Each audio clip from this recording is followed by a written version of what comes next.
I'd love for you to share kind of your background, your story, your expertise, because you have such a vast background, actually. So do you mind doing that? Kind of have a lot of things going Yeah. on. Well, I am an author and speaker, and I'm passionate, as I said, about helping people create powerful relationships, whether those relationships are with their sweethearts in the form of romantic relationships, or in the household with their kids, with their parents, with each other, or in the workplace, in the corporations and teams. And here at CEO Space, we talk a lot about teamwork.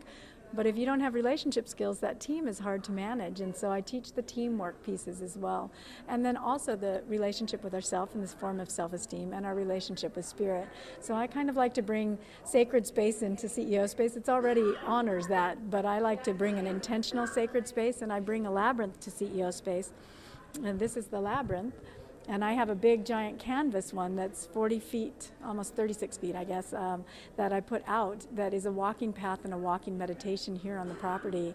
And I just put it out so people, because when you really are pursuing something you love and you're passionate about it, it starts to get kind of stressful about Wednesday when you're not really sure whether you're going to get the contacts you need, or whether you can do it, or self-doubt creeps in, or it starts to get so stressful. And I just really love to have a place where people can go and just, with an intention of connecting to spirit, connecting to our intuition and wisdom, and plugging into resourcefulness, and coming back out into this environment again from a renewed place. And so I bring the labyrinth here. And it looks like a maze, but it's not. It's symbolic of taking a pilgrimage to a sacred destination. So there's only one path that leads into the center, and the same path brings you back out. There's no dead ends, there's no tricks. It's not designed to cause you to get lost. It's designed to cause you to get found, if you will.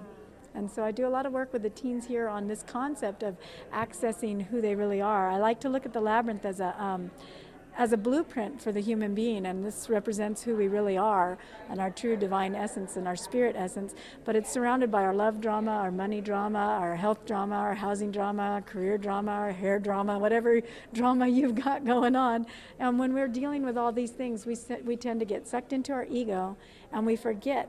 We get lulled to sleep when we think that this is who we are, and we forget that we have access to this amazing resource where we can tap in and get centered and get strength and resilient, and we can handle anything. We can handle any dramas, love dramas, death dramas, money dramas. We can handle any of those if we can tap into source to do it. But if we try and do it from out here, it doesn't work so well. I do have a book on the labyrinth as well, and the spiritual journey of life. So Way of the Winding Path is my book on that.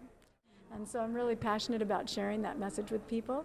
And I have a beautiful place on Maui called the Sacred Garden that's a destination for that. And we have a beautiful garden that's free. It's part of a nonprofit.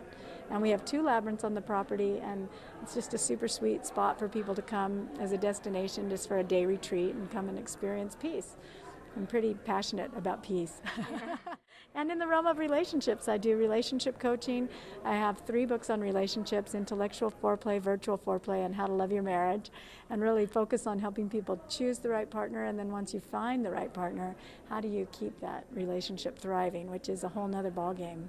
I perform weddings, and people tend to think that the wedding is, the destination, and it's just the beginning of the journey. And there's a whole lot more that needs to happen from that point forward to keep the relationship healthy and joyful.